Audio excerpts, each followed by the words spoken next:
नमस्कार मित्रों, Kalyani IAS academy में आप सभी का हार्दिक स्वागत है। मित्रों, हम लोग एमपीपीएससी की प्रारंभिक परीक्षा के अंतर्गत नवी यूनिट जिसका नाम सूचना और संचार प्रौद्योगिकी है उसका अध्ययन कर रहे हैं। पिछली वीडियो के अंतर्गत हम लोगों ने कंप्यूटर के अंतर्गत इनपुट और आउटपुट डिवाइसों का अध्ययन किया था। इनपुट और आउटपुट डिवाइस क्या होती हैं? तो जिन डिवाइसों के माध्यम से हम अव्यवस्थित आंकड़ों या डेटा को कंप्यूटर के अंदर इंक्लूड करते हैं या कंप्यूटर के अंदर डालते हैं उन्हें इनपुट डिवाइस कहते हैं, और जिन डिवाइसों के माध्यम से जो व्यवस्थित सूचना होती है उसे हम प्राप्त करते हैं उन डिवाइस को आउटपुट डिवाइस कहा जाता है। साथ ही साथ पिछली वीडियो में हम लोगों ने कुछ पोर्ट का अध्ययन भी किया था। हमने देखा था कि जो इनपुट डिवाइस हैं और जो आउटपुट डिवाइस हैं इन्हें सिस्टम के साथ जोड़ने के लिए कुछ पोर्ट की आवश्यकता होती है, कुछ खांचों की आवश्यकता होती है जिन्हें पोर्ट कहा जाता है। और हमने ये भी देखा था कि किस डिवाइस को सीरियल पोर्ट्स के अंतर्गत जोड़ा जाता है, किसको पैरेलल पोर्ट के अंतर्गत जोड़ा जाता है और किसको यूएसबी पोर्ट से जोड़ा जाता है। और भी हमने पोर्टों का अध्ययन किया था। तो पिछले वीडियो में हमने क्या क्या अध्ययन किया? इनपुट डिवाइस, आउटपुट डिवाइस और पोर्ट का। इस वीडियो के अंतर्गत हम समझने का प्रयास करेंगे कि कंप्यूटर के अंतर्गत मेमोरी क्या होती है। तो देखिए दोस्तों, मैंने आपको पहले ही वीडियो में बताया था जिसके अंतर्गत कंप्यूटर की कार्यप्रणाली को हमने देखा था। हमने देखा था कि सबसे पहले डाटा होता है जो अव्यवस्थित सूचनाओं का क्या होता है, संग्रह होता है या अव्यवस्थित आंकड़े होते हैं। इन डेटा को हम इनपुट यूनिट के माध्यम से, किसके माध्यम से? इनपुट डिवाइस के माध्यम से सिस्टम के अंदर डालते हैं। किसके अंदर डालते हैं? सिस्टम के अंदर डालते हैं। अब जैसे ही हम डेटा को सिस्टम के अंदर डालेंगे तो उसके अंदर कुछ तो ऐसा होना चाहिए जिसके अंदर हम इस डेटा को सेव कर सकें, क्योंकि जब तक यह सेव नहीं होगा तब तक इसकी प्रोसेसिंग कैसे होगी। तो यह डेटा कंप्यूटर के अंदर जहां भी सेव होता है उसे क्या कहा जाता है? मेमोरी कहा जाता है। अब यह मेमोरी कई प्रकार की होती है। कुछ मेमोरी ऐसी होगी जो कंप्यूटर के अंदर शुरू से ही उपस्थित होगी और कुछ मेमोरी ऐसी होती है जिनको हम अलग से कंप्यूटर के अंतर्गत जोड़ते हैं। तो इस आधार पर मेमोरी का भी वर्गीकरण किया गया है। यहां पर मेरे समझाने का मतलब यह था कि मेमोरी क्या होती है। तो आपको समझ में आया कि डेटा को हम जब कंप्यूटर के अंदर डालते हैं तो वह डेटा कंप्यूटर के अंदर जहां भी सेव होता है उसे हम क्या कहते हैं? मेमोरी कहते हैं। और इसके लिए जिस डिवाइस का उपयोग किया जाता है उन्हें स्टोरेज डिवाइस कहा जाता है। तो मेमोरी की बात करें तो मेमोरी दो प्रकार की होती है। एक होती है प्राथमिक या मुख्य मेमोरी, जिसे प्राइमरी मेमोरी भी कहा जाता है। ये तीनों नाम आपको याद रखना है क्योंकि इंग्लिश में भी आपसे पूछ लिया जाता है। तो एक होती है प्राथमिक, मुख्य या प्राइमरी मेमोरी। दूसरी होती है द्वितीयक, सहायक या सेकेंडरी मेमोरी। इसे एक्सिलरी मेमोरी भी कहा जाता है। ये नाम भी आपको याद रखना है क्योंकि यहां से भी प्रश्न पूछ लिया जाता है। क्लियर है? आगे बताऊंगा कि किस तरीके का प्रश्न यहां से बनता है। तो आपको ध्यान रखना है मेमोरी कितने प्रकार की होती है? दो प्रकार की होती है। एक प्राथमिक या मुख्य मेमोरी होती है, दूसरी द्वितीयक या सहायक मेमोरी होती है। यहां मैं बता दूं कि जो कंप्यूटर के अंदर इंक्लूड होती है, जिसकी भंडारण क्षमता तो सीमित होती है लेकिन प्रोसेसिंग की क्षमता बहुत ज्यादा होती है, और यदि इनको मार्केट में हम खरीदने के लिए जाएं तो ये बहुत अधिक कीमती होती हैं, अर्थात इनकी कीमत बहुत ज्यादा होती है। तो इन्हें क्या कहा जाता है? प्राथमिक मेमोरी कहा जाता है। कंप्यूटर को जब भी डेटा लेना होता है तो वह कहां से लेता है? प्राथमिक मेमोरी से लेता है। द्वितीयक मेमोरी, मान लीजिए आपके पास डेटा बहुत ज्यादा है या जिसकी मेमोरी बहुत ज्यादा है और वह कंप्यूटर के अंदर समाहित नहीं हो पा रहा, अर्थात प्राथमिक मेमोरी की क्षमता उस डेटा को अपने पास रखने की नहीं है, तो उसके लिए हम क्या करते हैं? कुछ अलग से मेमोरी की व्यवस्था करते हैं और उसे कंप्यूटर में पोर्ट के माध्यम से जोड़ देते हैं। उसे क्या कहा जाता है? द्वितीयक या सहायक मेमोरी कहा जाता है। जो द्वितीयक और सहायक मेमोरी होती है इसकी भंडारण की क्षमता बहुत अधिक होती है। कैसी होती है? बहुत अधिक होती है। साथ ही साथ ये पोर्टेबल भी होती है, इनको आप हटा भी सकते हैं, इनको आप जोड़ भी सकते हैं। लेकिन जो प्राथमिक मेमोरी होती है पोर्टेबल नहीं होती हैं। द्वितीयक मेमोरी मार्केट में बहुत आसानी से उपलब्ध भी हो जाती हैं, सस्ती भी होती हैं, लेकिन इनकी प्रोसेसिंग की क्षमता क्या होती है? थोड़ी कम होती है प्राथमिक मेमोरी की अपेक्षा। प्राथमिक या मुख्य मेमोरी का हम वर्गीकरण देख लेते हैं कि इसे कितने भागों में बांटा जाता है। तो इसे मुख्यतः 3 भागों में बांटा जाता है। कौन कौन सा है? पहला होता है स्थायी मेमोरी अर्थात नॉन वोलेटाइल मेमोरी, दोनों नाम याद रखने हैं। दूसरा होता है कैश मेमोरी और तीसरा होता है अस्थायी मेमोरी अर्थात वोलेटाइल मेमोरी। समझ लेते हैं। स्थायी मेमोरी क्या होती है? ऐसी मेमोरी जिसमें हम डेटा को डालने के बाद वह डिलीट नहीं होता, अर्थात जैसे ही आप कंप्यूटर को बंद करते हैं तो बंद करके फिर यदि हम कंप्यूटर को पुनः चालू करें तो वह डेटा कंप्यूटर के अंदर बना रहता है। वह मेमोरी क्या कहलाती है? स्थायी मेमोरी कहलाती है। कैश मेमोरी जो सीपीयू के सीधे संपर्क में रहती है और कंप्यूटर जहां से डेटा लेता है उसे क्या कहते हैं? कैश मेमोरी कहते हैं। अस्थायी मेमोरी, वोलेटाइल मेमोरी अर्थात ऐसी मेमोरी जिसमें डेटा तो हम डालते हैं, कंप्यूटर प्रोसेसिंग के लिए डेटा भी वहीं से लेता है, लेकिन यदि अचानक से लाइट चली जाए या सिस्टम को हम बंद कर दें तो यह जो मेमोरी में जो भी डेटा सेव होता है वह डेटा कहां हो जाता है, उड़ जाता है, अर्थात चला जाता है। तो ऐसी मेमोरी क्या कहलाती है? अस्थायी मेमोरी। अर्थात जहां डेटा कंप्यूटर को बंद और चालू करने पर नहीं जाता उसे स्थायी या नॉन वोलेटाइल मेमोरी कहते हैं, और जहां पर कंप्यूटर को बंद और चालू करने पर उसका डेटा उड़ जाता है तो उसे अस्थायी या वोलेटाइल मेमोरी कहते हैं। क्लियर हुआ? चलिए देख लेते हैं स्थायी मेमोरी के अंतर्गत क्या क्या आता है। तो स्थायी मेमोरी के अंतर्गत आता है रोम, रोम अर्थात रीड ओनली मेमोरी। फिर होता है प्रोम आता है, ईईप्रोम आता है, ईप्रोम आता है और ईईपीरोम आता है। क्लियर है? तो ये आपको ध्यान रखना है कि स्थायी मेमोरी या नॉन वोलेटाइल मेमोरी कौन कौन सी कहलाती है। स्थायी मेमोरी के अंतर्गत आता है रैम। क्या आता है? रैम आता है। ध्यान रखिए कंप्यूटर के अंतर्गत जो प्राथमिक मेमोरी, मुख्य मेमोरी होती है वह साधारणतः स्थायी मेमोरी होती है, अपवाद होता है उसका रैम। क्या होता है? अपवाद रैम होता है, क्योंकि रैम में जो भी डेटा होता है कंप्यूटर बंद करने पर और जैसे ही हम कंप्यूटर को चालू करते हैं तो वह डेटा क्या हो जाता है? उड़ जाता है, मेमोरी के अंदर स्थापित नहीं रहता है, सेव नहीं हो पाता है। द्वितीयक और सहायक मेमोरी, यदि हम इसके वर्गीकरण की बात करें तो यह दो प्रकार की होती है। एक होती है क्रम अनुसार मेमोरी। क्रम अनुसार मेमोरी से मतलब क्या होता है कि जिसमें डेटा को हम एक के बाद एक करके ही पढ़ सकते हैं। दूसरी होती है डायरेक्ट एक्सेस मेमोरी, अर्थात इसमें आप डेटा को जहां पर भी चाहें वहां पर जाकर पढ़ सकते हैं। उदाहरण के लिए मैं आपको बता दूं, जैसे कि मैग्नेटिक टेप, आपने पुराने डेक देखे होंगे, डेक या आपने वीसीआर देखा होगा, उसमें जब भी आप मूवी डेक में गाने सुनते हैं या फिर वीसीआर में मूवी देखते थे तो उसमें क्या होता है, मैं आपको बता देता हूं। कुछ इस तरीके की कैसेट आती थी जिसमें ऐसे गोल बने होते थे और यहां पर क्या होता था, एक रील चलती रहती थी। अब यहां पर मान लीजिए डेटा सेव है तो ये रील जैसे जैसे घूमती जाएगी उसके अनुसार डेटा यह पढ़ता जाता है। इसमें मान लीजिए आपको 10वें नंबर का गाना सुनना है तो आप ऐसा नहीं कर सकती कि एक के बाद आपने 10 नंबर दबा दिया और डायरेक्ट 10वें नंबर का गाना चलने लगा। इसमें क्या होगा, पहले दूसरे नंबर का चलेगा, फिर तीसरे नंबर का, फिर चौथे, ऐसे क्रम अनुसार हम 10वें नंबर पर या 9वें नंबर के गाने पर आ पाते हैं। तो यह क्या कहलाती है? क्रम अनुसार मेमोरी कहलाती है। इसे हम मैग्नेटिक टेप उदाहरण के रूप में देख सकते हैं। डायरेक्ट एक्सेस मेमोरी में क्या होता है, आप डायरेक्ट उस पर जा सकते हैं। अभी नवीन जो आपकी डिवाइस आ रही है, जैसे मोबाइल आ रहा है या फिर आपकी सीडी आ रही है या कुछ भी आ रहा, उसमें आप बटन दबाते हैं, आपको 10वें नंबर का गाना सुनना है, आपने 10वें नंबर का दबाया, डायरेक्ट गाना आ जाता है। अब उसके लिए आपको ऐसा नहीं है कि दूसरे, तीसरे, चौथे नंबर के गाने को निकालना पड़ेगा। यहां पर क्या होते हैं, हम डायरेक्ट उस गाने पर पहुंच जाते हैं। तो ऐसी मेमोरी क्या कहलाती है?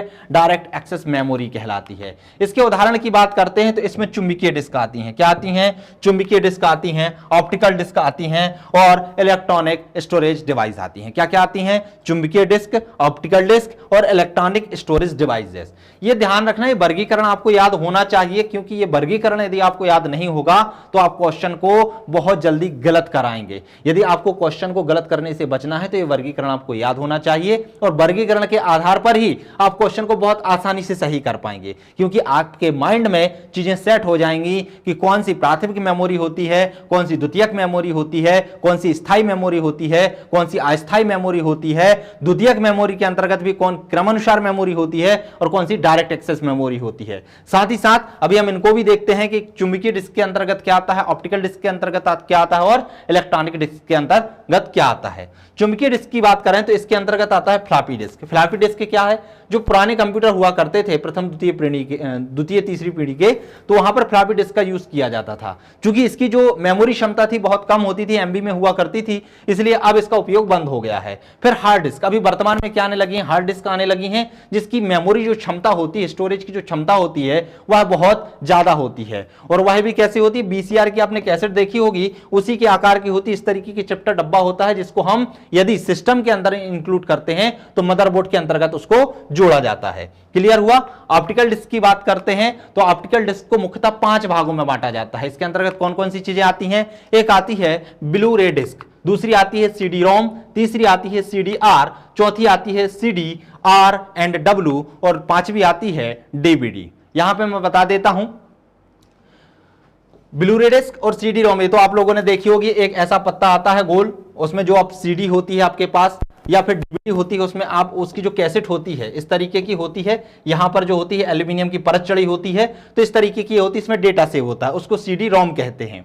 फिर एक होते हैं सीडी आर, कुछ सीडियों की कैसेट इस तरीके की आती है जिसमें हम क्या होती है, वो खाली होती हैं, उनको हम फिर से लिख सकते हैं, तो वो क्या होती हैं, सीडी आर कहलाती हैं। कुछ ऐसी आती हैं जिनमें एक बार लिखने के बाद हम उन्हें मिटा सकते हैं और फिर से उनको पढ़ सकते हैं, अर्थात रीड भी कर सकते हैं और राइट भी कर सकते हैं। जैसे कि आपने देखा होगा कि सीसीटीवी कैमरे जो लगे होते हैं तो उनमें मेमोरी सेव होती रहती है, फिर वो कुछ दिन तक रहती है, फिर उससे मेमोरी हट जाती है और वहां पे फिर से दूसरे में सेव हो जाती है। तो उसमें क्या, उसे क्या बोलते हैं, R&W कहते हैं। फिर सीडी का एक अच्छा वर्जन जो आता है जिसकी मेमोरी क्षमता ज्यादा होती है और बहुत अधिक सालों तक इसे सुरक्षित रखा जा सकता है, क्योंकि जो सीडी थी इसमें क्या होती थी, स्क्रैच की प्रॉब्लम आती थी। मान लो इसको 2-4 बार या 10 बार चला लो तो इसमें स्क्रैच की प्रॉब्लम आने लगती थी, जिससे आप जब भी मूवी देखते थे या कोई डेटा देखते थे तो उसमें क्या होता था, वो अटकने लगती थी। लेकिन डीवीडी में क्या होता है, डेटा जो स्टोरेज क्षमता होती है वह भी बढ़ जाती है, साथ ही साथ इसकी काल अवधि भी बढ़ जाती है, अर्थात जीवन की अवधि भी बढ़ जाती है। इसे और अधिक समय तक इसके अंतर्गत हम डेटा को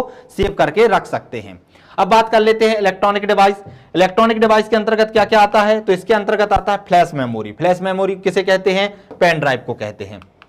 और एक होता है मेमोरी कार्ड, चिप। आप लोग मोबाइल वगैरह में कार्ड लगाते हैं, और अलग से आप जैसे होता है कि कंप्यूटर होता है उसमें भी आप कार्ड लगा सकते हैं, कैमरा होता है उसमें भी आप कार्ड लगाते हैं। तो ये क्या होते हैं, पोर्टेबल होते हैं, इनको आप निकाल भी सकते हैं और लगा भी सकते हैं, ठीक है। तो इलेक्ट्रॉनिक डिवाइस के अंतर्गत क्या आता है, स्टोरेज डिवाइस के अंतर्गत फ्लैश मेमोरी जिसमें पेन ड्राइव का अध्ययन करते हैं, और मेमोरी कार्ड जिसमें चिप का अध्ययन करते हैं। तो ये चीजें आती हैं। अब यदि आपसे कोई मेमोरी के विषय में पूछे कि कौन सी चीज प्राथमिक मेमोरी के अंतर्गत आती है और कौन सी द्वितीयक मेमोरी के अंतर्गत, तो आप क्या कंफ्यूज होंगे, नहीं होना चाहिए। आपको यह भी पता है कि कौन सी मुख्य मेमोरी है और कौन सी सहायक मेमोरी है, कौन सी स्थायी मेमोरी है और कौन सी अस्थायी मेमोरी है। क्लियर हुआ। चलिए अब इन्हें हम डिटेल में समझ लेते हैं। पहले बात करते हैं प्राथमिक मेमोरी। तो जो प्राथमिक मेमोरी होती है और मुख्य मेमोरी होती है, मैंने आपको पहले ही बताया था कि यह सीपीयू के साथ, जो सेंट्रल प्रोसेसिंग यूनिट होती है, उसके साथ सीधे संपर्क में रहती है। यदि सीपीयू को कोई भी डेटा लेना होता है तो वह प्राथमिक या मुख्य मेमोरी से ही लेता है। यह हर समय कंप्यूटर से जुड़ी रहती है, पोर्टेबल नहीं होती, इसे हम हटा नहीं सकते हैं। इसके अनेक छोटे छोटे जो भाग होते हैं जहां पर डेटा को सेव किया जाता है, उसे लोकेशन या सेल कहा जाता है। आपको ध्यान रखना है, प्रश्न सीधे सीधे पूछा जा सकता है कि जो मेमोरी में छोटे छोटे भाग होते हैं जहां पर डेटा को सेव किया जाता है उसे क्या कहते हैं, तो उसे लोकेशन या सेल कहते हैं। क्या कहते हैं, लोकेशन कहते हैं या सेल कहते हैं। प्रत्येक लोकेशन में एक निश्चित बिट, जिसे वर्ड लेंथ कहा जाता है, बिट को क्या कहते हैं, वर्ड लेंथ कहा जाता है, स्टोर की जाती है, जो कि 8, 16, 32, 64 बिट की हो सकती है, और इन्हीं वर्ड लेंथ के आधार पर शब्द बनता है। क्लियर हुआ। तो ये आपको ध्यान होना चाहिए कि प्राथमिक मेमोरी कौन सी होती है, जो सीपीयू के साथ संपर्क में रहती है, कंप्यूटर से सीधे जुड़ी रहती है, जिसमें हम डेटा को सेव करते हैं। जो इसके अंतर्गत आता है उसे लोकेशन या सेल कहते हैं। और लोकेशन सेल में क्या होती है, एक निश्चित बिट होती है जो 8, 16, 32 और 64 बिट की हो सकती है। लोकेशन में डेटा को संग्रहित करना क्या कहलाता है, राइट कहलाता है। क्या कहलाता है, लिखना। अर्थात डेटा को जब हम उसके अंतर्गत संग्रहित करते हैं, डालते हैं, तो उसे कहते हैं राइट या लिखना। और जब उसे हम प्राप्त करते हैं तो उसे रीड कहते हैं। क्या कहते हैं, पढ़ना। तो ये भी आपको ध्यान रखना, ये भी सीधा सीधा प्रश्न पूछ लिया जाता है कि लोकेशन में जो ये विड्थ थी, एक निश्चित लोकेशन था, विड्थ था, विड्थ के अंतर्गत क्या थे, लोकेशन और सेल थे, जिनके अंतर्गत विड्थ के माध्यम से हम डेटा को सेव करते हैं। उसमें जब हम डेटा को डालते हैं तो वो क्या कहलाता है, राइट कहलाता है, लिखना कहलाता है। और जब हम उससे प्राप्त करते हैं तो उसे पढ़ना या रीड कहते हैं। ठीक है। इसमें इलेक्ट्रॉनिक या सेमीकंडक्टर मेमोरी होती है। क्या होती है, इलेक्ट्रॉनिक या सेमीकंडक्टर मेमोरी होती है। इसमें आईसी चिप का प्रयोग किया जाता है। इंटीग्रेटेड सर्किट जो चिप होती है उसका प्रयोग प्राथमिक मेमोरी के रूप में किया जाता है। क्लियर हुआ। इतनी सारी विशेषताएं आपको पता है प्राथमिक मेमोरी के विषय में, यहां से ही प्रश्न बनने की संभावना है। इनको अच्छे से आप याद करिएगा। बात कर लेते हैं स्थायी मेमोरी। मैंने आपको बताया था कि प्राथमिक या मुख्य मेमोरी के अंतर्गत 3 प्रकार की मेमोरी होती हैं। एक स्थायी मेमोरी होती है, एक अस्थायी मेमोरी होती है और एक कैश मेमोरी होती है। स्थायी मेमोरी ऐसी मेमोरी होती है जब हम कंप्यूटर को या सिस्टम में इलेक्ट्रॉनिक सप्लाई देना बंद कर देते हैं या कंप्यूटर या सिस्टम आपका बंद हो जाता है तो उसमें जो सेव डेटा होता है वह उड़ता नहीं है, वह स्थायी बना रहता है। तो ऐसी मेमोरी क्या कहलाती है, स्थायी मेमोरी कहलाती है। सामान्यतः प्राथमिक मेमोरी कैसी होती है, स्थायी मेमोरी ही होती है। इसका अपवाद होता है रैम। रैम का फुल फॉर्म आपसे पूछा जा सकता है, तो इसका फुल फॉर्म होता है रैंडम एक्सेस मेमोरी। क्या होता है, रैंडम एक्सेस मेमोरी होता है रैम को रैंडम भी बोला जाता है और सीक्वेंशियल भी बोला जाता है। क्या बोला जाता है, सीक्वेंशियल। ठीक है, सीक्वेंशियल एक्सेस मेमोरी। तो ये दोनों नाम पूछ लिए जाते हैं, तो आपको ध्यान रखना है। क्यों सीक्वेंशियल क्यों बोला जाता है, क्योंकि इसमें डेटा एक के बाद एक करके ही पढ़ा जाता है। जैसे हमने मैग्नेटिक टेप में देखा था, उसमें जो सीडी की कैसेट हुआ करती थी, मैंने आपको बताया था, तो उसी तरीके से इसमें भी क्या होता है, एक के बाद एक डेटा को पढ़ा जाता है। डाटा एक के बाद एक करके इसमें पढ़ा जा सकता है। इसे सीक्वेंशियल एक्सेस मेमोरी भी कहते हैं। तो इसका नाम आपको याद रखना है। सीधा सीधा प्रश्न पूछा जाता है कि सीक्वेंशियल एक्सेस मेमोरी किसे कहा जाता है। ऑप्शन में आपके पास आ जाएगा रैम, रोम, कैश मेमोरी, और ऑप्शन में मिल जाएगा तीनों या इनमें से कोई नहीं। तो आपको ध्यान रखना है सीक्वेंशियल एक्सेस मेमोरी किसे कहते हैं, रैम को कहते हैं, और रैम का फुल फॉर्म होता है रैंडम एक्सेस मेमोरी। अब रैम को हम समझ लेते हैं थोड़ा सा कि रैम कहां पर लगती है। तो जो सीपीयू होता है, सीपीयू की डायरेक्ट संपर्क में कौन रहता है, रजिस्टर रहता है। अर्थात सीपीयू जो भी डेटा लेता है रजिस्टर से लेता है, और रजिस्टर में डेटा आता है कैश मेमोरी से। तो कहां से, कैश मेमोरी से डेटा रजिस्टर में आता है, रजिस्टर सीपीयू से, सीपीयू रजिस्टर से क्या लेता है, डेटा लेता है। अब कैश मेमोरी से दो चीजें जुड़ी होती हैं, एक रैम जुड़ा होता है और एक रोम जुड़ा होता है। रैम क्या होता है, रैम में सबसे पहले डेटा जाता है, और जब आप कंप्यूटर में कोई भी चीज रन कर रहे होते हैं या कोई भी चीज चला रहे होते हैं तो वह कहां पर चलता है, रैम में चलता है। जब तक आप उसे सेव एस नहीं करते, उसको सेव नहीं करते, और जैसे ही आप उसमें सेव एस कर देते हैं तो वह रोम में चला जाता है। ठीक है, कंप्यूटर डायरेक्ट कहां से लेता है, तो कंप्यूटर डायरेक्ट रैम से लेता है। रैम से डेटा लेगा, रैम से जाएगा कैश मेमोरी में, कैश मेमोरी से जाता है रजिस्टर में, रजिस्टर से कहां जाता है, सीपीयू में जाता है। तो ये आपको क्लियर रहेगा। चलिए आगे बात करते हैं रैम की। तो इसकी गति कैसी होती है, बहुत तीव्र होती है, और यह सेमीकंडक्टर मेमोरी चिप कहलाती है। क्या कहलाती है, सेमीकंडक्टर मेमोरी चिप। अब बात कर लेते हैं रजिस्टर की। तो इसे सीपीयू की कार्यकारी मेमोरी कहते हैं। कार्यकारी मेमोरी क्यों कहते हैं, क्योंकि जो सीपीयू होता है जो भी काम करने के लिए डेटा लेता है तो वह सबसे पहले कहां से लेता है, रजिस्टर से लेता है। मैंने आपको यहां पर डायग्राम में बताया था कि सीपीयू से सीधा क्या जुड़ा रहता है, रजिस्टर जुड़ा रहता है। इसलिए रजिस्टर को सीपीयू की कार्यकारी मेमोरी कहा जाता है। सीपीयू रजिस्टर में स्थित डाटा को ही प्रोसेस करता है। इसकी गति क्या होती है, अत्यंत तीव्र होती है। ध्यान रखिएगा, जो भी सीपीयू के जितने करीब होगा उसकी स्पीड उतनी ही अधिक होगी, उसकी कार्य क्षमता उतनी ही तीव्र होगी, लेकिन उसकी स्टोरेज क्षमता उतनी ही कम होगी। तो ध्यान रखना, सबसे ज्यादा स्पीड किसकी होगी, रजिस्टर की होगी, फिर कैश मेमोरी की होगी, फिर रोम की होगी, रैम की होगी, फिर रोम की होगी, और फिर और जो भी हम द्वितीयक सहायक मेमोरी जोड़ेंगे उनकी होती है। तो क्लियर हुआ। इसकी एक्सेस करने का टाइम क्या होता है, 1 से 2 नैनोमीटर होता है।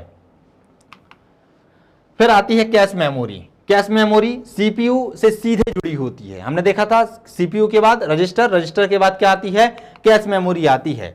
सीपीयू वांछित सूचना के लिए सबसे पहले कैश मेमोरी की तलाश करता है। मतलब उसे जो भी डेटा चाहिए होता है वह उसे कहां से मिलता है, रजिस्टर से मिलता है। लेकिन कुछ उसको अलग से सूचनाएं चाहिए होती हैं तो वह सबसे पहले कहां जाएगा, रोम में जाएगा, रैम में जाएगा, कि कहां जाएगा, तो वह जाएगा कैश मेमोरी में। सबसे पहले कहां पर जांच करेगा, कैश मेमोरी में करेगा, क्योंकि कैश मेमोरी में डेटा रोम और रैम दोनों से आता है। यह सीपीयू एवं मुख्य मेमोरी के मध्य बफर का कार्य करता है। मुख्य मेमोरी, प्राथमिक मेमोरी के अंतर्गत मैंने आपको बताया था क्या क्या रोम और रैम आ रहे थे, उसके अंतर्गत, और जो सीपीयू होता है उसके अंतर्गत ये क्या करता है, बफर का काम करता है, उसको जोड़ने का काम करता है। क्योंकि मैंने आपको बताया था कि सीपीयू सेंट्रल प्रोसेसिंग यूनिट पहले आता है, फिर क्या आता है, रजिस्टर आता है, रजिस्टर के बाद क्या आता है, कैश मेमोरी आती है, और कैश मेमोरी के बाद यहां पर दो चीजें आती हैं, एक होती है रैम और एक होती है रोम। क्या क्या होती है, रैम और रोम, और इन दोनों से डेटा कहां पर जाता है, कैश मेमोरी में जाता है। तो सीपीयू और प्राथमिक मेमोरी या मुख्य मेमोरी के अंतर्गत जो बफर का काम है वो कौन करता है, तो कैश मेमोरी करती है। आपको ध्यान रखना है। यह अत्यंत तीव्र होती है। एक्सेस टाइम 2 से 10 नैनोमीटर होता है। कितना होता है, 2 से 10 नैनोमीटर होता है। अब आती है रोम। रोम क्या होता है, रीड ओनली मेमोरी। जहां पर हम डेटा को सिर्फ पढ़ सकते हैं वह क्या कहलाती है, रीड ओनली मेमोरी कहलाती है। इसमें संग्रहित डाटा ना तो नष्ट होता है और ना ही उसे बदला जा सकता है। सिर्फ हम उसे रीड कर सकते हैं, उसे राइट नहीं कर सकते हैं। जो भी डेटा होगा उसे सिर्फ हम पढ़ सकते हैं, ठीक है, ना तो हम उसे हटा सकते हैं और ना ही उसे हम लिख सकते हैं। इसमें कंप्यूटर को स्टार्ट करने हेतु आवश्यक सॉफ्टवेयर को क्या किया जाता है, स्टोर किया जाता है। मतलब कंप्यूटर को चालू होने के लिए जो भी आवश्यक सॉफ्टवेयर होते हैं उनको कहां पर स्टोर किया जाता है, तो रोम के अंतर्गत किया जाता है। कौन कौन से होते हैं, जैसे कि सिस्टम बूट प्रोग्राम होता है। जैसे ही आप सिस्टम को चालू करते हैं तो यह क्या करता है, बूट करने का काम करता है। आपने देखा होगा कि प्रोसेसिंग का छल्ला चलने लगता है, तो वह जो सॉफ्टवेयर होता है जो उसको बूट करता है वह इसके अंतर्गत इंक्लूड होता है। साथ ही बायोस, इसका फुल फॉर्म आपसे पूछा जाता है, बायोस का फुल फॉर्म क्या होता है, तो बेसिक इनपुट आउटपुट सिस्टम कहलाता है। क्या होता है, basic output input output system होता है। और post power on self test, ये तीनों दोनों के क्या पूछ लिए जाते हैं आपसे, फुल फॉर्म पूछ लिए जाते हैं, तो ये दोनों के फुल फॉर्म आपको याद होना चाहिए। बायोस का फुल फॉर्म क्या होता है, बेसिक इनपुट आउटपुट सिस्टम होता है। पोस्ट का होता है पावर ऑन सेल्फ टेस्ट। तो इन तीनों प्रकार के सॉफ्टवेयर को कहां पर संग्रहित किया जाता है, रोम के अंतर्गत संग्रहित किया जाता है। इसमें ये जो सिस्टम होते हैं इन्हें किसके माध्यम से डाला जाता है, तो फ्यूज के माध्यम से डाला जाता है। प्रोग्राम फ्यूज लिंक के जरिए डाला जाता है। इसमें रोम में डाटा को जलाना कहते हैं। क्या कहते हैं, डेटा को जला देना। फ्यूज के माध्यम से इसमें डेटा को डाल दिया जाता है। फिर जो डेटा डल जाता है ना तो उसको हम हटा सकते हैं और ना ही उसको हम दोबारा लिख सकते हैं। अब बात कर लेते हैं प्रोम की। तो प्रोम का फुल फॉर्म क्या होता है, प्रोम का फुल फॉर्म होता है प्रोग्रामेबल रीड ओनली मेमोरी। अर्थात इसको हम दोबारा क्या कर सकते हैं, प्रोग्रामेबल बना सकते हैं, दोबारा इसमें हम चीजों को लिख सकते हैं। इसमें हजारों डायोड होते हैं जिन्हें उच्च वोल्टेज से फ्यूज कर वांछित सूचना को डाला जाता है। तो इसमें भी सूचना को हम कैसे डालते हैं, फ्यूज करके ही डालते हैं। फिर होता है ई प्रोम होता है। ई का क्या होता है, इरेजेबल। इरेजेबल मतलब होता है कि मान लीजिए डेटा डला हुआ है तो उस डेटा को हटाना और उसके बाद फिर से दूसरे डेटा को डालना। यहां पर क्या होता है, हम डेटा को हटा नहीं पाते। प्रोम में हम नई सूचना डाल सकते हैं लेकिन उस सूचना को हटा नहीं सकते। और रोम में ना तो हम सूचना को डाल सकते हैं और ना ही सूचना को हटा सकते हैं। जो भी सूचना डली हुई है एक बार उसको सिर्फ हम पढ़ सकते हैं। तो ईप्रोम का फुल फॉर्म क्या होता है, erasable programmable and read only memory होता है। परावैगनीकरणों, ये ध्यान रखिएगा, इसमें क्या होता है, जो प्रोम होता है उसमें हजारों डायोडों के माध्यम से क्या किया जाता है, डेटा को डाला जाता है। और इसमें क्या होता है, परावैगनीकरणों की सहायता से पुराने प्रोग्राम को हटाकर नए प्रोग्राम को लिखा जाता है। फिर एक होता है रोम का अगला रूप होता है ईईप्रोम। ईईप्रोम का क्या होता है, electrically erasable programmable read only memory. तो फुल फॉर्म आपसे पूछ लिए जाते हैं, ये आपको ध्यान रखना चाहिए। इसे फ्लैश मेमोरी भी कहते हैं। इसका उदाहरण पेन ड्राइव के रूप में आप देख सकते हैं। यह पोर्टेबल सेमीकंडक्टर मेमोरी होती है। पोर्टेबल का मतलब क्या होता है, जिसे हम हटा भी सकते हैं और जोड़ भी सकते हैं। इसमें रैम और रोम दोनों की विशेषताएं होती हैं। क्या क्या होती हैं, रैम की भी विशेषताएं होती हैं, रोम की भी विशेषताएं होती हैं। अब रैम और रोम की क्या विशेषताएं, मतलब इसमें प्रोसेस करने की क्षमता भी बहुत अधिक होती है। साथ ही साथ इसमें जो डेटा को हम डाल देते हैं उस डेटा को, वह डेटा उड़ता भी नहीं है, वह स्थायी रूप से बना भी रहता है। तो इसमें दोनों प्रकार की क्या होती हैं, विशेषताएं पाई जाती हैं। तो प्राथमिक मेमोरी आपको समझ में आ गई। प्राथमिक मेमोरी के अंतर्गत कौन कौन सी मेमोरी आती है, उनके क्या फुल फॉर्म होते हैं और किस तरीके के कार्य हैं। अब हम बात कर लेते हैं द्वितीय क्या, सहायक मेमोरी। तो इसका प्रयोग क्या होता है, डाटा को बड़ी मात्रा में संग्रहित करने हेतु इसका उपयोग किया जाता है। मैंने आपको पहले ही बताया था कि जो प्राथमिक मेमोरी होती है, जो सिस्टम के अंदर इंक्लूड होती है, उसकी जो भंडारण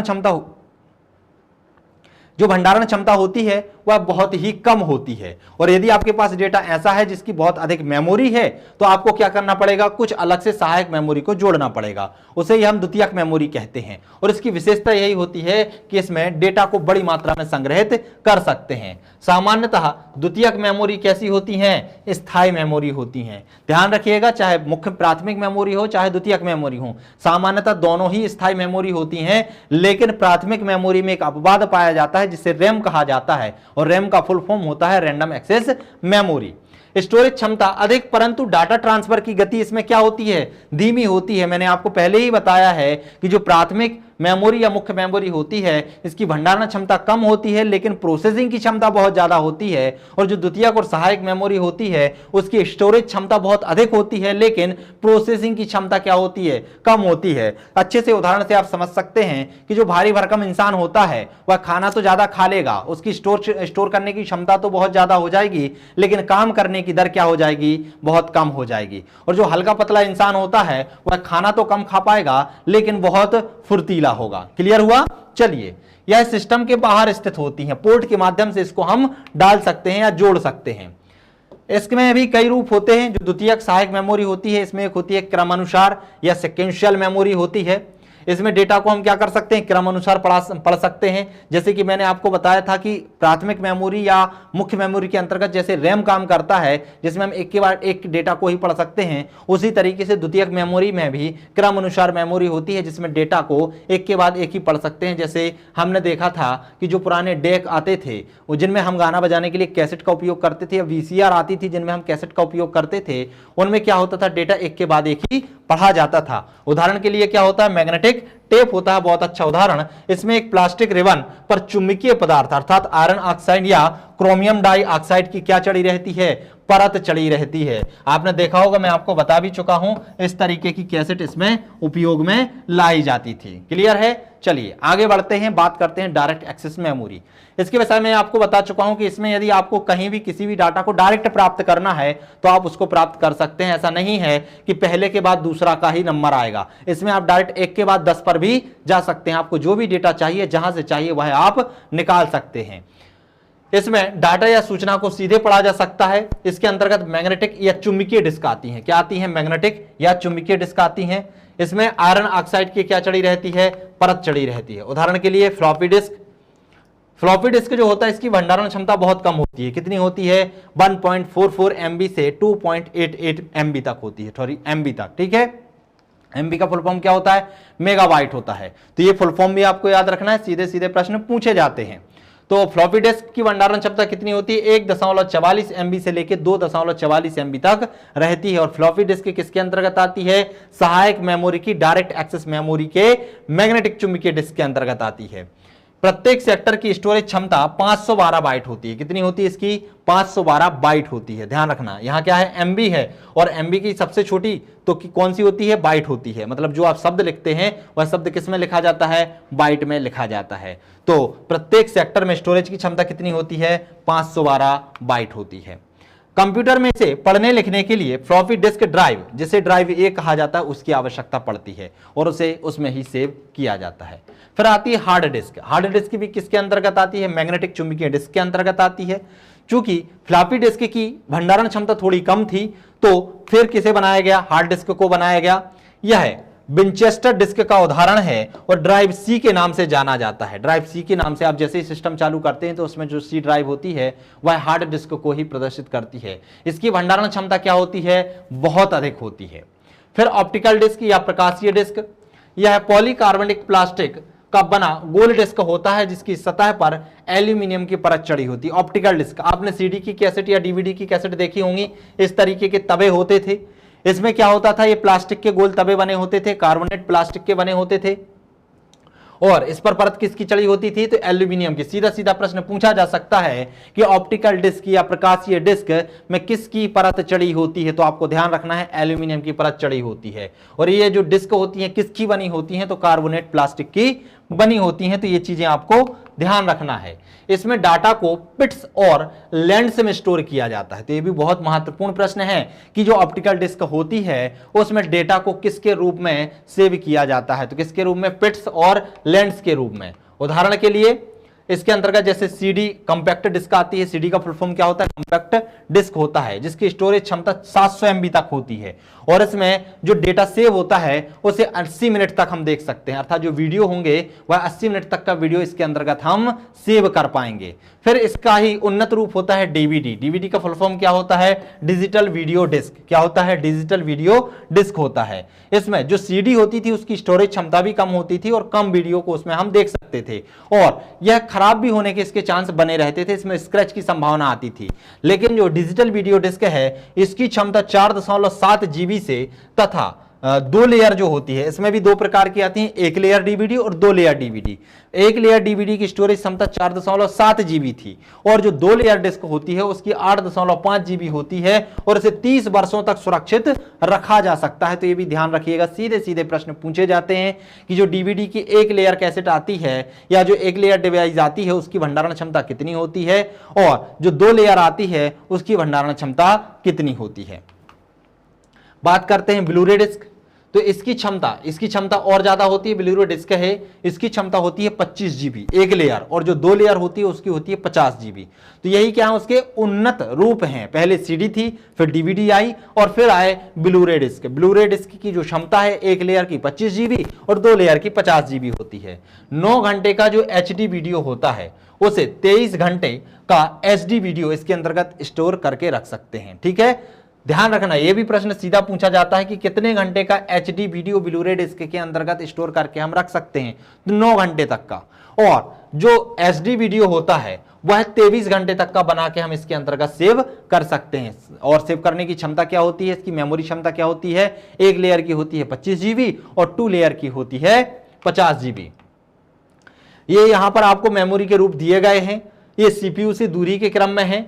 सबसे पहले रजिस्टर आता है, फिर कैश मेमोरी, फिर रोम और रैम आती है, फिर मैग्नेटिक डिस्क, ऑप्टिकल डिस्क और मैग्नेटिक टेप आते हैं। ठीक है, यहां पर ये दूरी के आधार पर ये मत समझना कि जितनी दूरी पर स्थायी है। यहां पर मैंने ये बताया है कि ये प्राथमिक मेमोरी के अंतर्गत आते हैं और ये द्वितीयक मेमोरी, इन्हें हम सहायक के तौर पर उपयोग करते हैं। दूसरा, यहां से ऊपर से आप जैसे जैसे आएंगे तो यहां पर जो प्रोसेस करने की क्षमता है वह कम होती जाएगी। जो रजिस्टर्ड होंगे उनकी प्रोसेसिंग क्षमता सबसे ज्यादा होगी, जो कैश मेमोरी होगी उससे कम होगी, फिर रोम और रैम की कैश मेमोरी से कम होगी, और फिर magnetic tape disc, optical disc, और सबसे कम किसकी होगी, मैग्नेटिक टेप की होगी। लेकिन यदि हम पैसों के रूप में देखें कि सस्ती कौन सी होगी और महंगी कौन सी होगी, तो जिसकी प्रोसेसिंग की क्षमता ज्यादा होगी वह उतनी महंगी आएगी, और जिसकी प्रोसेसिंग की क्षमता जितनी कम होगी वह उतनी सस्ती आएगी। तो रजिस्टर की प्रोसेसिंग क्षमता क्या होती है, बहुत ज्यादा होती है, तो यह महंगी सबसे ज्यादा होगी। और मैग्नेटिक टेप की क्या होती है, वह प्रोसेसिंग की क्षमता बहुत कम होती है, इसीलिए ये क्या आती हैं, सस्ती आती हैं। यदि हम स्टोरेज की क्षमता की बात करें तो ऊपर से नीचे की ओर आने पर स्टोरेज क्षमता बढ़ती जाती है। तो इसी आधार पर इनको जमाया है। जैसे कि ये जो मेमोरी होती है रजिस्टर से लेकर रोम और रैम तक, इन्हें कहा जाता है सेमीकंडक्टर मेमोरी। कीमत की बात करें तो ऊपर की जो होंगी वो ज्यादा कीमती होंगी, नीचे की जो होंगी वह कम कीमती होंगी। गति की बात करें तो ऊपर मैंने बोला था प्रोसेसिंग की गति बहुत उच्च होती है और नीचे वालों की प्रोसेसिंग की गति बहुत धीमी होती है। इसके बाद एक्सेस टाइम की बात करते हैं, तो एक्सेस टाइम या प्रोसेस की बात करें तो रजिस्टर की बहुत कम होती, एक्सेस टाइम किसका कम होता है, रजिस्टर का बहुत कम होता है और नीचे का बहुत ज्यादा होता है। और फिर इसके बाद स्टोरेज क्षमता की बात करें तो इनकी स्टोरेज क्षमता बहुत अधिक होती है और रजिस्टर की स्टोरेज क्षमता क्या होती है, बहुत कम होती है। सीधे सीधे प्रश्न आपसे पूछ लिए जाएंगे।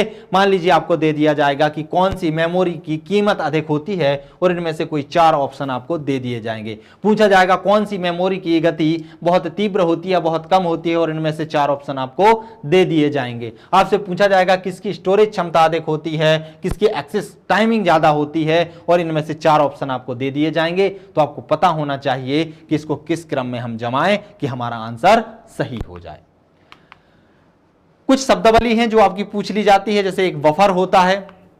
बफर क्या कहलाता है, यह अस्थायी मेमोरी का भाग होता है। अस्थायी मेमोरी कौन सी होती है, रैम होती है, तो यह उसका भाग होता है।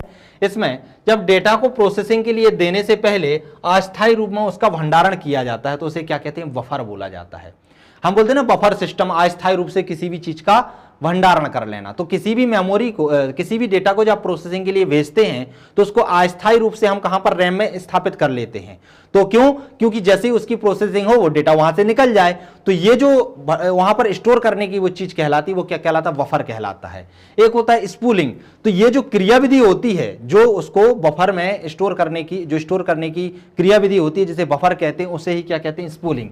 किसी डॉक्यूमेंट को प्रिंट करने पर उससे पहले उच्च गति क्षमता वाले प्रिंट बफर में भेजने का जो कार्य होता है उसे क्या कहते हैं, स्पूलिंग। अर्थात जब आप कंप्यूटर में डालते हैं डेटा को तो वह कहलाता है बफर, और जब हम डेटा को निकालते हैं प्रिंट करने से पहले तो उसे भी हमें क्या करना होता है, उच्च गति क्षमता वाले प्रिंट बफर में डालना होता है, उसे हम क्या कहते हैं, स्पूलिंग कहते हैं। तो ये दोनों ही चीजें आपसे पूछी जा सकती हैं, तो ये आपको याद रखना चाहिए। अब बात कर लेते हैं कंप्यूटर की मेमोरी की माप की। हमने कंप्यूटर की मेमोरी देख ली कि कितने प्रकार की मेमोरी होती हैं और किस किस प्रकार के यह कार्य करती हैं। अब इन्हें मापा कैसे जाता है, तो देखिए सबसे छोटी जो होती है वह कहलाती है बिट। बिट का फुल फॉर्म होता है बाइनरी डिजिट। क्या होता है, बाइनरी डिजिट। और यह मेमोरी का सबसे छोटा रूप होता है। किसकी मेमोरी? कंप्यूटर। कंप्यूटर की मेमोरी का सबसे छोटा रूप बिट होता है और बिट का फुल फॉर्म होता है बाइनरी डिजिट। बाइनरी जो बिट होता है इसका मान होता है 0 और 1। 0 का मान होता है ऑफ और 1 का मान होता है ऑन। इसे व्यक्त किया जाता है। तो जैसे ही आपसे पूछा जाए कि बाइनरी डिजिट क्या होता है या बिट क्या होती है, तो 0 और 1 कहलाता है, जो कि कंप्यूटर मेमोरी का सबसे छोटा भाग होता है।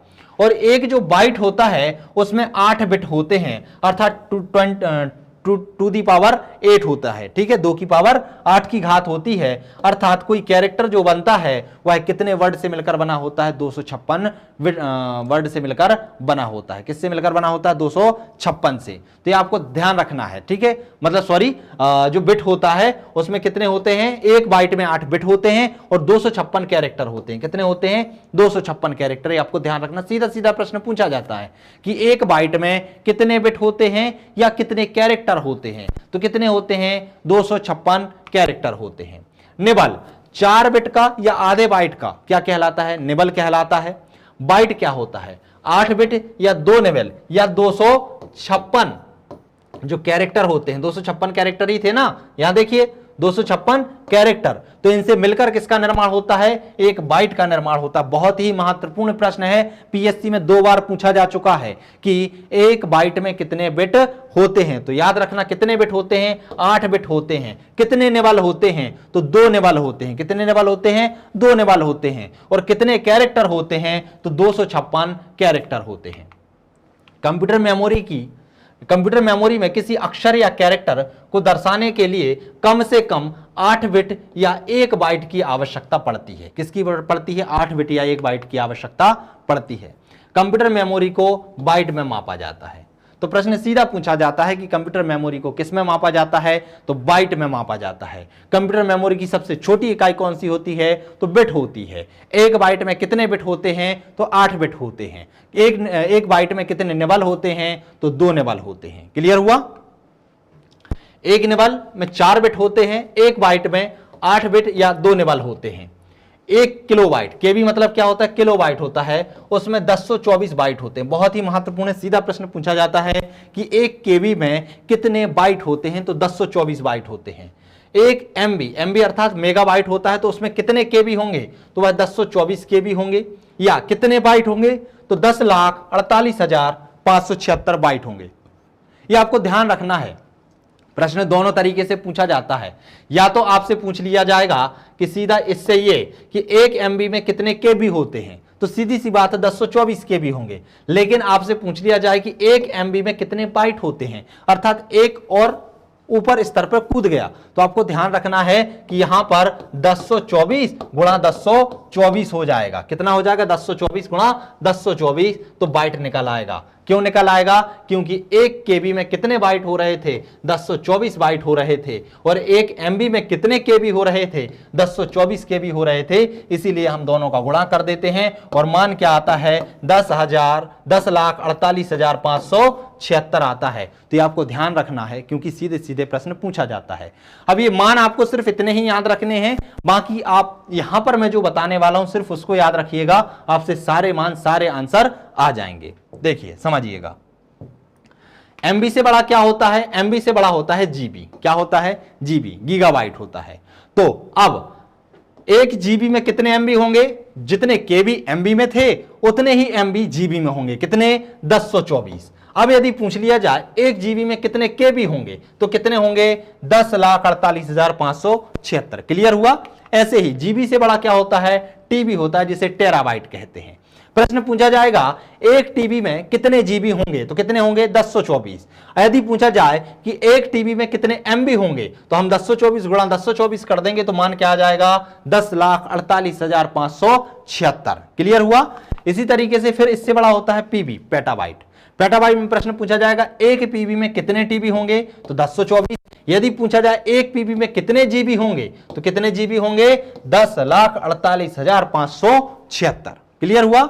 फिर PB से बड़ा होता है एक्साबाइट, और एक्साबाइट से बड़ा होता है जेट्टाबाइट, और जेट्टाबाइट से बड़ा होता है एट्टाबाइट। तो एट्टाबाइट आपको याद रखना है। ठीक है, सबसे बड़ी इकाई क्या है इसकी? एट्टाबाइट है। तो ये आपको ध्यान रखना है। अब यहां पर मैं ये बोल रहा हूं क्रम क्यों याद रखना है?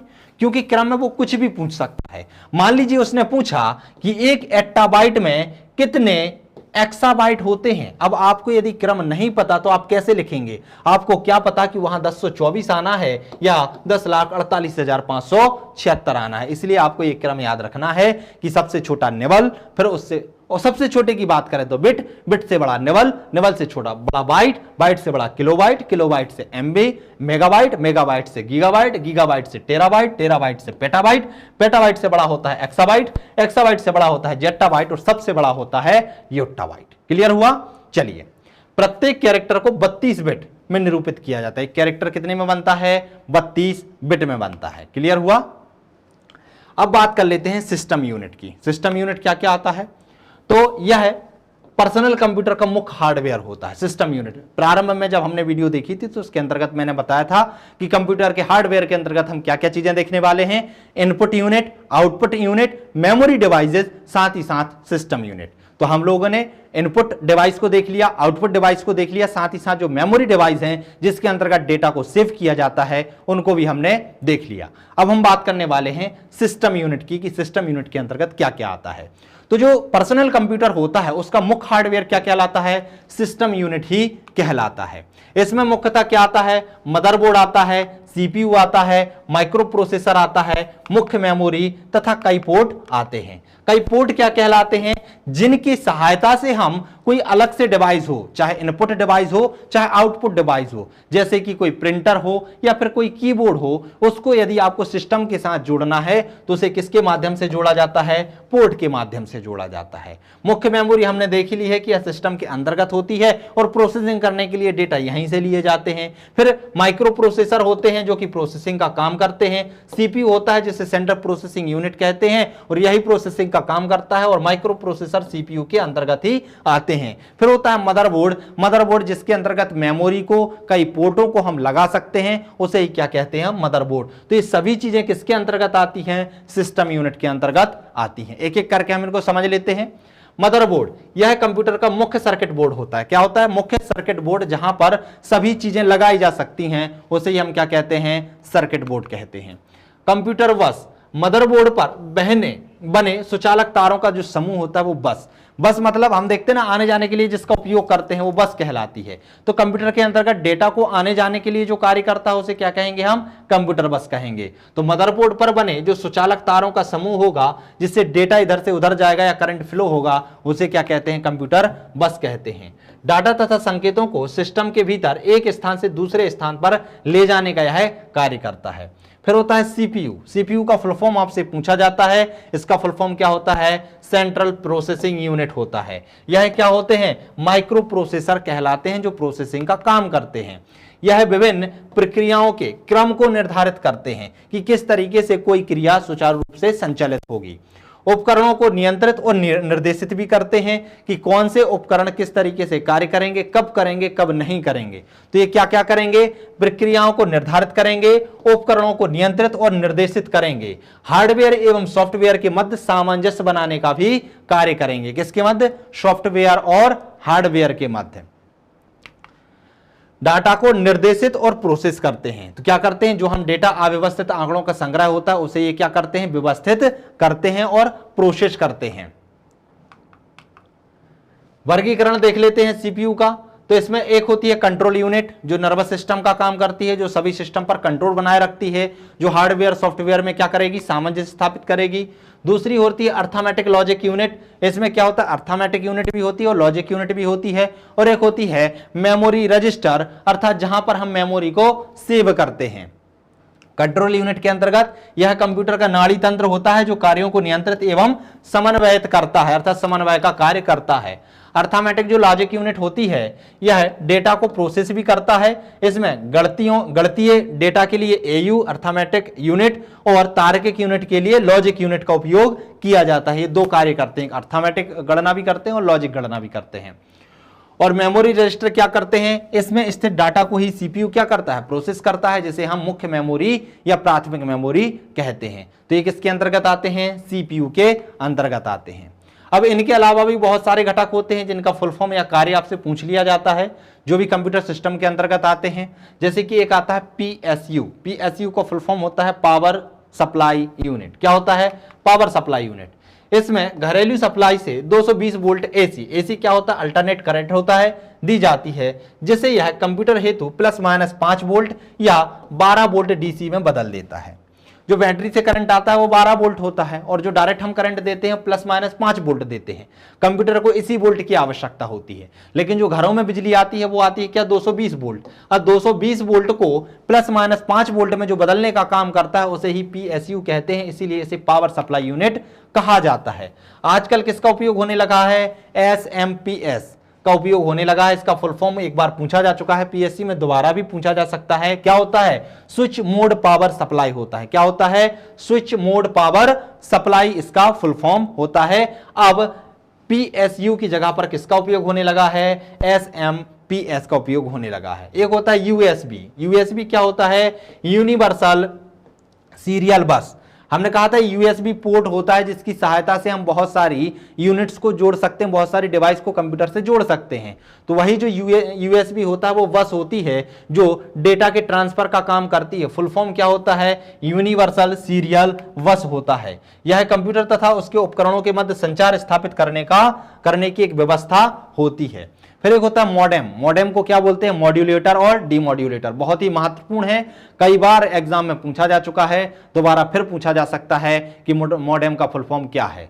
तो इसे क्या कहते हैं, मॉड्यूलेटर और डीमॉड्यूलेटर कहते हैं। इसका काम क्या होता है, देखिए क्या होता है, दो प्रकार के सिग्नल होते हैं, एक रेडियो के माध्यम से आने वाले सिग्नल होते हैं और दूसरा कंप्यूटर के माध्यम से आने वाले सिग्नल होते हैं। क्योंकि जो रेडियो के माध्यम से सिग्नल आते हैं, तारों के माध्यम से जो सिग्नल जाते हैं उसे एनालॉग सिग्नल कहते हैं, लेकिन जो कंप्यूटर समझता है उसे कहते हैं डिजिटल सिग्नल। और कंप्यूटर जब प्रोसेस करने के बाद अपने सूचनाओं को देता है तो वह डिजिटल सिग्नल में ही देता है, लेकिन जो सीरियल बस होती हैं, जो तारों का एल्गोरिथम होता है, वह किसे समझता है, एनालॉग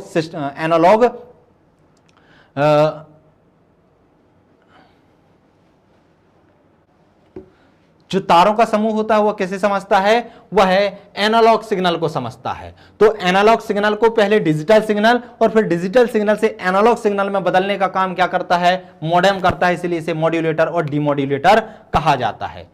यूपीएस क्या होता है, मान लीजिए अचानक से बिजली चली जाती है, तो अचानक से बिजली चले जाना और अचानक से बिजली आ जाना। अब जैसे ही अचानक से बिजली चली जाती है, आप कंप्यूटर में कोई काम कर रहे होते हैं, तो जब कंप्यूटर रन कर रहे होते हैं तो वह मेमोरी कहां पर सेव होती है, वह रहती है रैम में। लेकिन अचानक से जैसे ही लाइट चली जाती है तो कंप्यूटर बंद हो जाता है और रैम में जो आप काम कर रहे होते हैं यदि उसको सेव नहीं कर पाते तो वह सारा डाटा क्या हो जाता है, उड़ जाता है, गायब हो जाता है। तो उससे बचाने के लिए साथ ही साथ जब बिजली आती है तो अचानक से यदि तेज आ जाती है तो उससे सिस्टम को नुकसान भी पहुंच सकता है। तो इन दोनों चीजों से बचाने के लिए हम यूपीएस का उपयोग करते हैं। यह क्या करता है, जैसे ही अचानक से बिजली चली जाती है तो यह अचानक से कंप्यूटर को बंद नहीं होने देता, यह थोड़ी देर तक कंप्यूटर को बिजली देता रहता है। हमें पता चल जाता है कि बिजली जा चुकी है, तो आप जो भी काम कर रहे होते हैं वहां पर डेटा को आप सेव कर देते हैं और फिर सिस्टम को बंद कर देते हैं, जिससे कंप्यूटर की मेमोरी को क्षति नहीं पहुंचती। साथ ही साथ यदि बिजली अचानक से बहुत तेज आ गई तो उससे भी यह कंप्यूटर सिस्टम की क्या करता है, रक्षा करता है। तो दोस्तों ये सारी जो चीज हुई ये किसके अंतर्गत हुई, हार्डवेयर के अंतर्गत। अर्थात अभी तक हम लोगों ने कंप्यूटर के हार्डवेयर का अध्ययन किया कि कंप्यूटर के हार्डवेयर के अंतर्गत कौन कौन सी इनपुट डिवाइस है, कौन कौन सी आउटपुट डिवाइस है, कहां पर मेमोरी को सेव किया जा सकता है और कौन कौन सी चीजें सिस्टम यूनिट के अंतर्गत आती हैं। तो इस वीडियो में इतना ही, अगले वीडियो में मिलेंगे जिसके अंतर्गत हम कंप्यूटर सॉफ्टवेयर का अध्ययन करेंगे कि कौन कौन से सॉफ्टवेयर होते हैं जो कंप्यूटर को चलाने में सहायक होते हैं। तो दोस्तों मिलते हैं अगले वीडियो में अगले लेक्चर के साथ, तब तक के लिए नमस्कार।